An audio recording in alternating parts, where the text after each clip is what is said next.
Salut chers abonnés de la chaîne Investi en Afrique. Encore une fois, merci à toutes ces personnes qui nous soutiennent, qui nous écrivent, qui nous donnent de la force. C'est hautement apprécié. Ce matin, nous sommes encore là pour répondre à la préoccupation d'un de nos abonnés qui nous a laissé un message, qui nous a écrit ceci. Je vous le lis. Salut Investi en Afrique. Je m'appelle Malik, depuis la Côte d'Ivoire. Je suis un jeune docker, âgé de 35 ans, issu d'une famille polygame de 13 enfants, dont je suis le cadet. Mon père, avant sa mort, paix à son âme, il y a de cela 4 ans, nous a légué un domaine agricole de 4 hectares. Mon job de docker, que j'exerce depuis bientôt 4 ans, m'a permis de mettre de côté une somme de 1 500 000 francs, que je compte investir dans le domaine que nous a légué notre feu père, afin de le faire fructifier à travers la production de la tomate en compte saison et par la suite me diversifier pour prendre en charge ma famille et soutenir mes frères et sœurs si tout marche bien. Je précise que j'ai récemment pris une formation de 2 mois dans le domaine agricole en décembre 2022. C'est récent. J'aimerais avoir votre avis sur le sujet et savoir si je suis en train de prendre une décision que je ne vais pas regretter plus tard. Merci de bien vouloir me répondre, s'il vous plaît, car je compte me lancer d'ici juin 2023. Merci. Merci déjà à Malik, Malik qui est un docker, qui travaille au port, qui est en train de faire ce travail depuis bientôt 4 ans, d'après ce qu'il a dit. C'est pas un travail facile, c'est pas un travail facile, c'est un travail vraiment qui demande de la force. Je le félicite déjà pour avoir pu économiser 1 500 000 malgré les conditions difficiles dans lesquelles les gens travaillent comme docker. Le message, nous l'avons vu un peu tardivement. Toutes nos excuses si nous n'avons pas été rapides dans la réponse à ton message. Félicitations pour l'initiative qui est louable, qui est vraiment louable. Déjà très intéressant parce que tu as pensé déjà à commencer par une formation. Tu as pris une formation déjà parce que tu sais exactement là où tu es en train de partir et tu as compris finalement qu'il te fallait des prérequis avant de pouvoir te lancer dans cette grande aventure qui, je suis sûr, si tu te donnes à fond, réussira. Dans ton message, tu as bien notifié que tu es issu d'une famille polygame et que le bien que tu comptes exploiter, sur lequel tu es en train de compter, est un héritage qui est pour les 13 enfants de ton feu père, paix à son âme.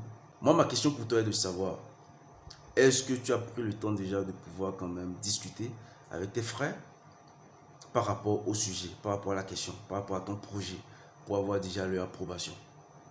Si c'est déjà fait, est-ce qu'ils sont d'accord? Est-ce qu'ils sont déjà dans la même vision? Est-ce que tes frères sont dans la même optique que toi? Est-ce qu'ils épousent déjà ta vision? C'est très important. Est-ce qu'ils épousent déjà ta vision? Est-ce que après discussion avec tes frères, tu as pu avoir leur consentement? Si c'est le cas, c'est bien. S'ils sont partants, c'est très bien. S'ils sont prêts à te soutenir dans ça, c'est très bien. Mais il ne faut pas que cela s'arrête à ça. Même si c'est un bien familial et que tes frères aujourd'hui sont partants et qui sont tous d'accord avec toi pour que le projet voit le jour, c'est très important quand même de pouvoir mettre tout ça sur papier pour quand même limiter les dégâts sur le long terme, d'éventuels dégâts. Je ne dis pas qu'il y aura des dégâts, mais mieux vaut prévenir que guérir. Parce qu'on sait comment ça se passe.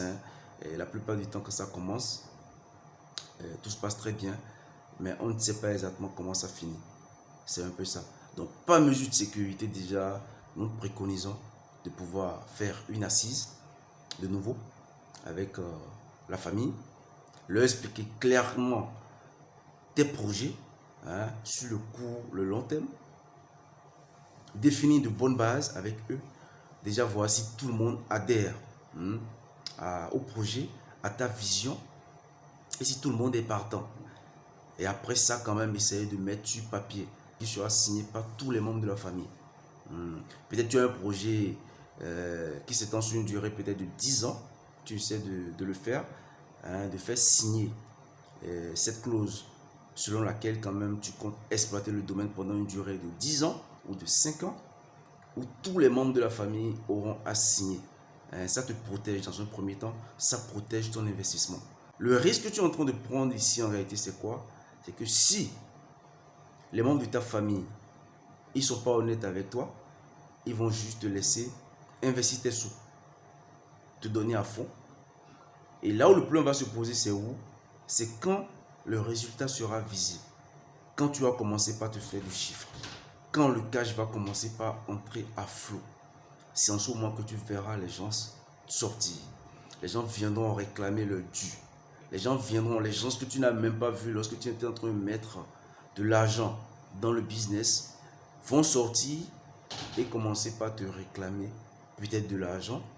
Peut-être en ce temps, ils vont te dire que le domaine que tu es en train d'exploiter ne t'appartient pas. Voilà, tout seul, ce qui est très clair, hein, ce qui est très clair, c'est un bien familial. Hein. Et en ce moment, une fois que l'investissement est déjà fait, tu ne pourras rien faire. Hein. Tu auras la corde au cou et tu ne pourras que régler, être obligé de travailler selon leurs conditions. Si à la base, rien n'est pris, si à la base, aucune disposition n'a été prise. Mais dans l'autre option que tu as, si éventuellement c'est faisable, et je pense que c'est faisable, c'est de pouvoir vous asseoir en famille et essayer de discuter. S'il y a une répartition à faire, faites la répartition comme cela se doit. Essayez de mettre tout en place pour que chacun ait ses papiers. Voilà. Essayez de répartir le domaine en fonction des 13 personnes. Tout simplement, ça c'est une option. Voilà, c'est une option que tu peux choisir. Vous répartissez vos biens. Tu utilises la part qui t'est octroyée pour lancer ton projet. L'autre option que tu as, et que je te conseille d'ailleurs, hein, que je conseille à beaucoup de personnes, parce que les problèmes, quand on parle d'héritage, c'est des problèmes, c'est un truc très complexe en Afrique, très complexe en Afrique, voilà. Et l'autre chose que je te conseille, c'est de pouvoir quand même, si c'est possible, dans la mesure du possible, essayer de patienter un peu, chercher encore un peu d'argent, te permettant de pouvoir acheter un domaine propre à toi, hein, qui n'a rien à voir avec un héritage, un domaine propre à toi, où tu pourras quand même essayer de lancer ton business directement sur ça. Voilà un peu ce que nous avons à te proposer comme conseil. Voilà. Dans un premier temps, c'est d'abord, si éventuellement tu comptes utiliser coûte que coûte le domaine, ce qui est bien, ce que tu peux faire, c'est de pouvoir déjà faire une assise avec les membres de la famille, discuter avec eux, leur expliquer un peu ta vision déjà sur le court et le long terme. Voilà. Essayer de vous comprendre tout simplement et essayer de voir déjà s'ils sont dans la même vision que toi. Si vous êtes dans la même logique, le problème ne se posera pas. Voilà. Mais au-delà de ça, aller plus loin en faisant un papier, hein, en les faisant signer des clauses, hein, très claires sur lesquelles tout le monde doit s'entendre. Si c'est sur 5 ans, 10 ans que tu veux exploiter le domaine, vous établissez des clauses qui seront signées, hein, de tous, et donc tout le monde aura un exemplaire pour que demain, au cas où il y aura des problèmes, quand l'activité sera en train de prendre, de fleurir, que tu puisses quand même avoir des preuves suffisantes pour te défendre. Voilà. L'autre option, c'est que tu auras peut-être à acheter un domaine propre à toi. L'autre option que nous te proposons, c'est de pouvoir prendre un domaine propre à toi que tu pourras valoriser et utiliser à ta guise, tout simplement. Donc voilà un peu. Et Malik, nous espérons avoir répondu à ta préoccupation. Hein. Nous espérons avoir apporté une part de réponse à tes préoccupations. S'il y a d'autres soucis, surtout n'hésite pas, hein, écris-nous directement et nous allons essayer quand même de pouvoir t'orienter pour évoluer dans ton projet qui, pour nous, est un projet très intéressant, un projet très noble, un projet qui va te permettre de pouvoir quand même être à 100% indépendant. Surtout pour ceux dont les messages n'ont pas encore été lus, surtout ne vous en faites pas. Nous sommes en train d'aller cas par cas avant la fin de l'année comme nous l'avons promis et vous aurez notre retour par rapport à ça. N'oubliez pas de vous abonner, faites un match de partage pour aider ceux qui vivent les mêmes situations que vous et pour plus d'impact. Allez, à tout à l'heure.